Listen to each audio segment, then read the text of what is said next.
بسم اللہ الرحمن الرحیم۔ ناظرین، پاکستان کو آزاد ہوئے 76 سال گزر چکے ہیں اور اب ہم مزید آگے کی جانب آزادی کا سفر طے کر رہے ہیں، لیکن افسوس کا مقام یہ ہے کہ ہم نے اس طرح سے آزادی کی قدر نہیں کی جس طرح سے ہمیں کرنی چاہیے تھی۔ محنت،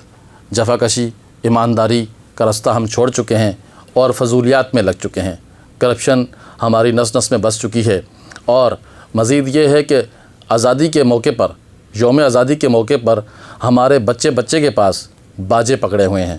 جو نہ صرف سکون کو برباد کر رہے ہیں بلکہ آزادی کا جو مقصد ہے، آزادی کا جو فہم ہے، اس سے بھی ہمارے بچے، ہماری آنے والی نئی نسل جو ہے وہ دور ہو رہی ہے۔ تو اس حوالے سے میں یہ میسج دینا چاہتا ہوں اپنی پوری قوم کو کہ وہ باجے جو ہیں اس سے نجات پائیں،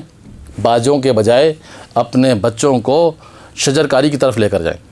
تاکہ ہمارے پاکستان کا جو اس وقت ماحول ہے، جو موسمیاتی تبدیلی کے وجہ سے بہت بری طرح سے متاثر ہو چکا ہے، تو ہم اپنے بچوں کو یہ سبق دیں اور یہ ہدایت کریں کہ وہ شجرکاری کے اندر جو ہے کہ مشغول رہیں، اور اسی نتیجے میں ہمارے پاکستان کے اندر سرسبز پاکستان کا خواب جو ہے وہ ہمارا پورا ہو سکتا ہے۔ اور اس کے ساتھ ساتھ جو ہے جو آتش بازی کا جو مسئلہ ہے، یا سلنسر نکال کر موٹر سائیکلوں کو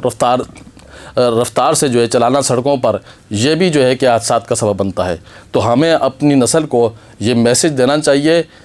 کہ آپ کو اللہ تعالیٰ نے جو آزادی کی نعمت سے نوازا ہے اس کی قدر کریں۔ میری طرف سے پورے پاکستانی قوم کو یوم آزادی بہت بہت مبارک ہو۔ اللہ نگہبان۔